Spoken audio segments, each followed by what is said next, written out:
Tenemos la suerte de hablar con la profesora Yolanda Moreno sobre las Takanot de Castilla de 1432 y su repercusión en el derecho de familia en las comunidades sefardíes. Es la ponencia que has pronunciado en estas jornadas, décimas jornadas sefardíes de La Rioja, y la primera pregunta casi se impone: ¿qué son las Takanot, Yolanda? Pues sí, bueno, gracias por la entrevista. Takanot, pues la palabra Takana significa ordenanza en general. ¿Qué ocurre con esas Takanot? Normalmente hay Takanot ya desde el siglo XIII, pero muy locales, que no se propagan a otros lugares de donde provienen. Por ejemplo, hay unas Takanot que son de Tudela, otras que son de Gerona, otras que son de Zaragoza, pero son anteriores a la de 1432. ¿Por qué tiene más importancia esta? Después de la expulsión, en 1492, de los reinos de Castilla y León, que no de Navarra, para que la gente sepa que Navarra hasta el 98 no se produjo expulsión, rabinos procedentes de Sefarad, ya puedo hablar de Sefarad en esta época, se reúnen en Fez y tratan de unificar a todos aquellos refugiados que vinieron, o que llegaron, mejor dicho, de los reinos cristianos y se asentaron en Fez después de muchas odiseas, de situaciones muy negativas, muy malas, y bueno, tuvieron la suerte de que allí los acogieron bien y se formó una comunidad muy grande. Entonces, estos rabinos en el 1494, es decir, con muy poco tiempo después de la expulsión, redactan unas Takanot en aljamía hispano-hebrea. Eso es muy interesante porque es exactamente igual el lenguaje que el que encontramos en las de 1432. Es decir, son 2 años de diferencia, tampoco hay mucho espacio de tiempo. Aljamía hispano-hebrea, para nuestros oyentes, son letras hebreas, exacto, pero castellano. Exacto. Muchas veces incluyen palabras en hebreo o frases bíblicas en hebreo, o simplemente pues cosas que en ese momento solo se pueden decir en hebreo, porque en castellano pues no tienen una traducción buena. Estas Takanot, que creo que son 14 en aljamía, una de ellas es en árabe.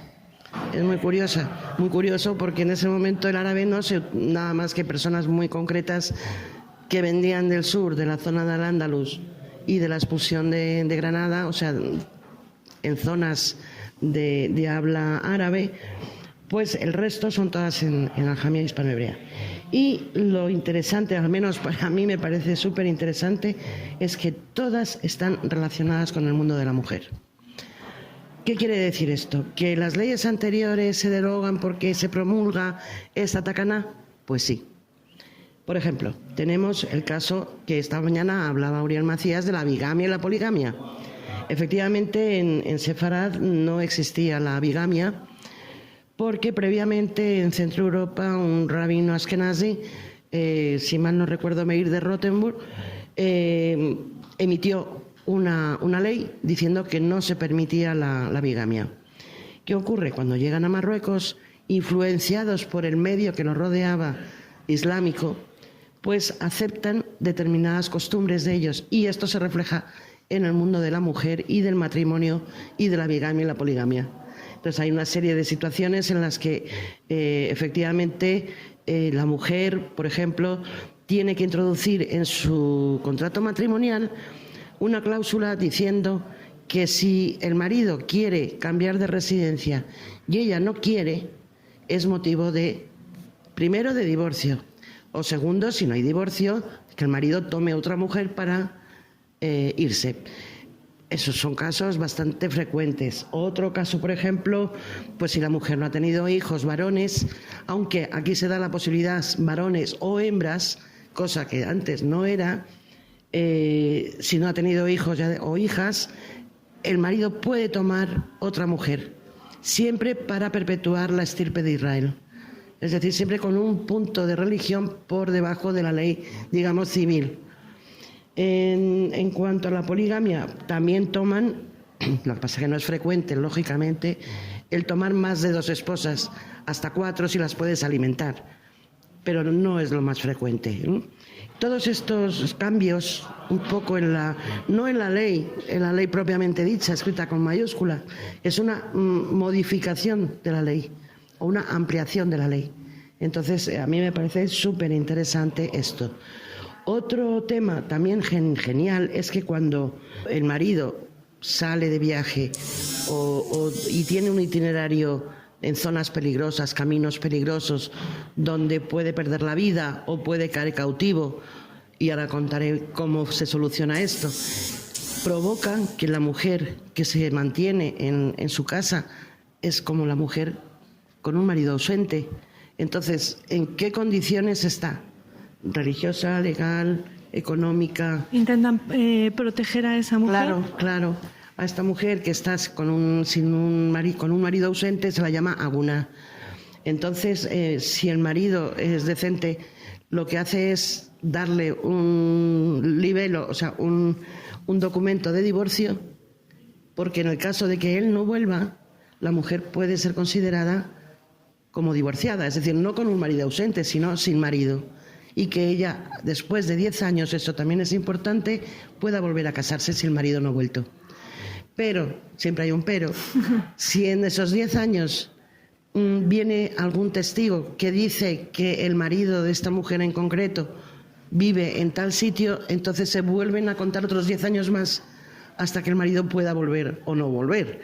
Es decir, que la situación de la mujer sin marido, con el marido ausente, es complicada, pero salen al paso con esta legislación. Y eso me parece bastante importante, porque si no, la mujer se encuentra absolutamente perdida.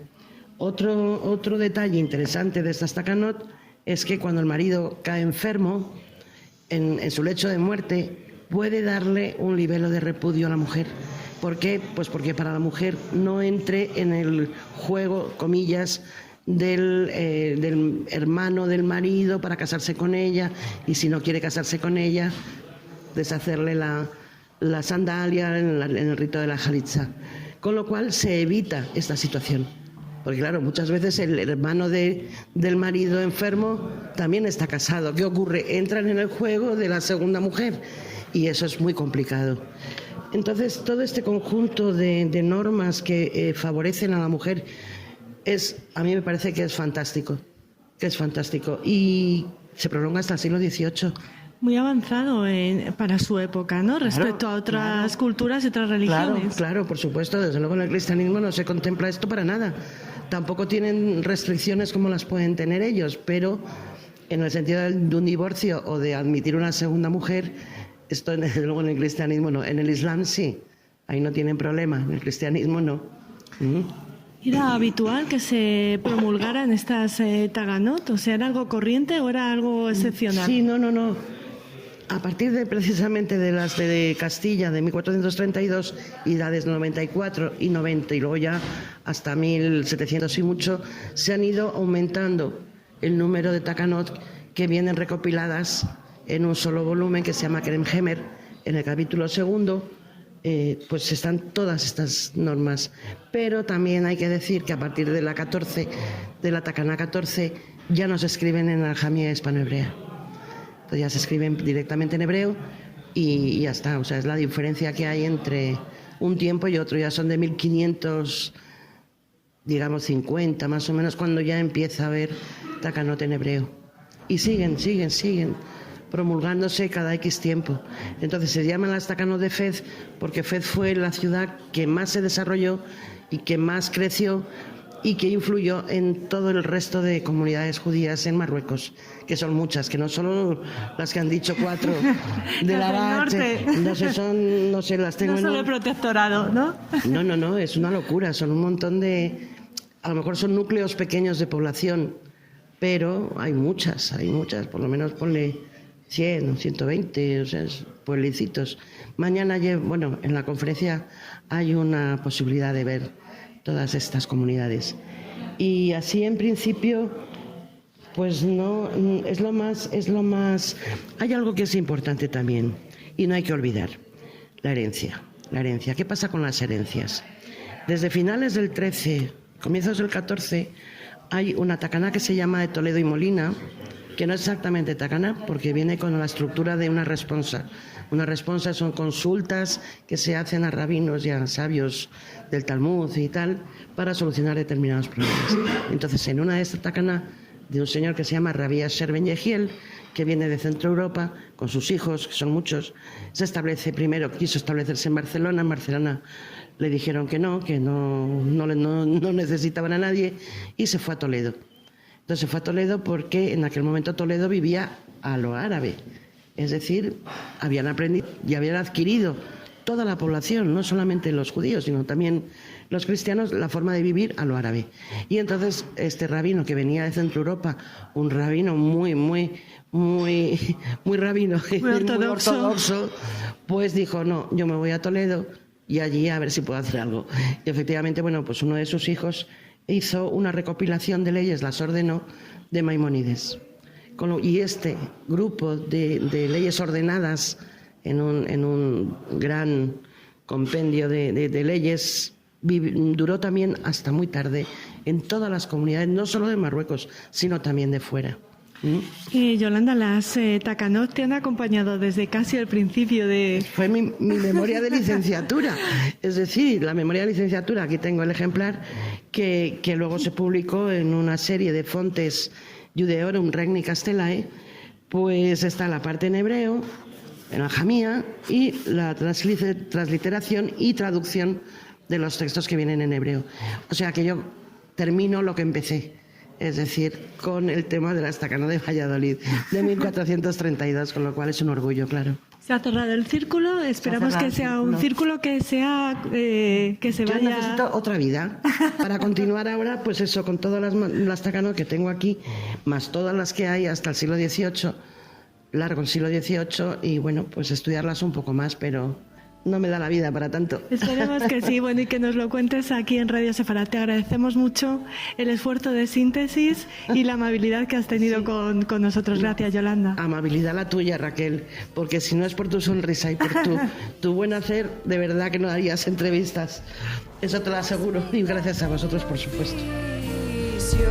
En oficio de ganar, en oficio de ganar.